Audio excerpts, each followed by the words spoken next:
Pernah kepikiran nggak sih, apa yang bikin seorang pemimpin itu hebat banget? Dan ini bukan cuma di kantor ya, tapi juga di rumah, di sekolah, bahkan di lingkungan sekitar kita. Nah, hari ini kita bakal kupas tuntas sebuah filosofi kepemimpinan asli Indonesia yang luar biasa kuat dan relevan banget buat semua sisi kehidupan.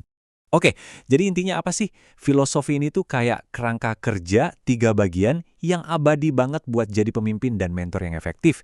Ini bukan soal kuasa loh, tapi lebih ke gimana kita bisa ngasih pengaruh dan dorongan buat tumbuh bareng. Sip, jadi ini agenda kita.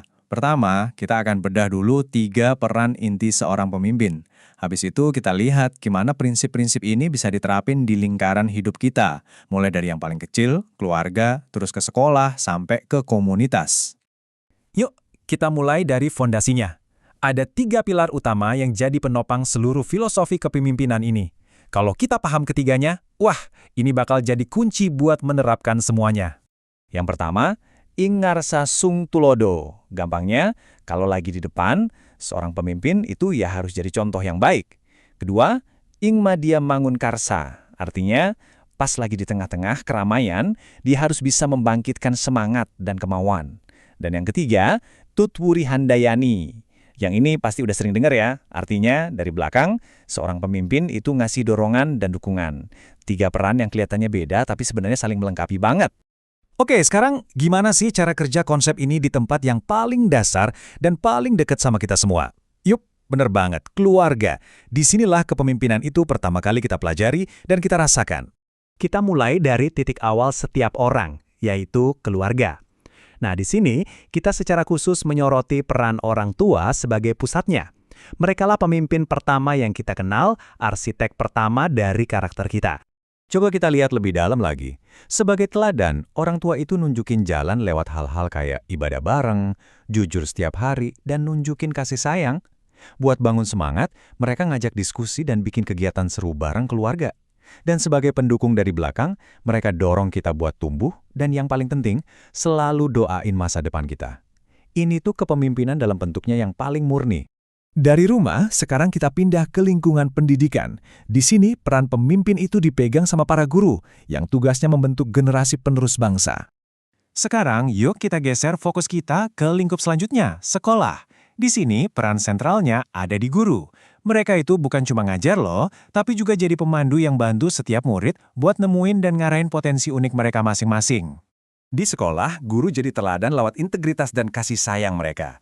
Mereka bangun semangat dengan metode belajar yang kreatif, yang bikin siswanya aktif terlibat. Dan yang gak kalah penting, mereka ngasih dukungan dari belakang, lewat bimbingan, konseling, dan ikut seneng merayakan setiap pencapaian siswanya.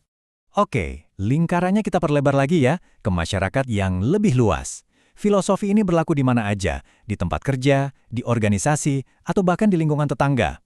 Biar lebih nyata, kita akan lihat penerapannya dalam sebuah komunitas, di mana kepemimpinan itu intinya adalah soal pelayanan bareng-bareng. Dan untuk terakhir kalinya, mari kita lihat gambaran besarnya. Disinilah kita bisa lihat gimana kepemimpinan itu udah bukan lagi soal satu orang aja, tapi tentang gimana semua orang, baik pemimpin maupun anggotanya, bisa bergerak serempak. Inilah yang namanya kepemimpinan kolektif. Para pemimpin di komunitas jadi contoh dalam pelayanan dan ketaatan. Mereka bangun semangat dengan menciptakan lingkungan yang ceria dan aktif. Dan dari belakang, mereka ngasih dukungan dengan cara memberdayakan setiap anggota biar bisa ikut tumbuh, dan sama-sama ngasih pelayanan yang nyata buat masyarakat di sekitar. Saya mau kita berhenti sebentar di sini. Tutwuri Handayani. Poin pentingnya apa? Kadang, kepemimpinan terbaik itu justru yang nggak kelihatan. Kepemimpinan yang memberdayakan, yang mendorong dari belakang, yang ngasih kebebasan buat orang lain tumbuh dan berkembang. Jadi setelah kita lihat penerapannya di mana-mana, gimana cara kita nyatuin ini semua? Ternyata prinsip-prinsip ini menciptakan sebuah sistem dukungan yang utuh banget buat pertumbuhan kita sebagai manusia.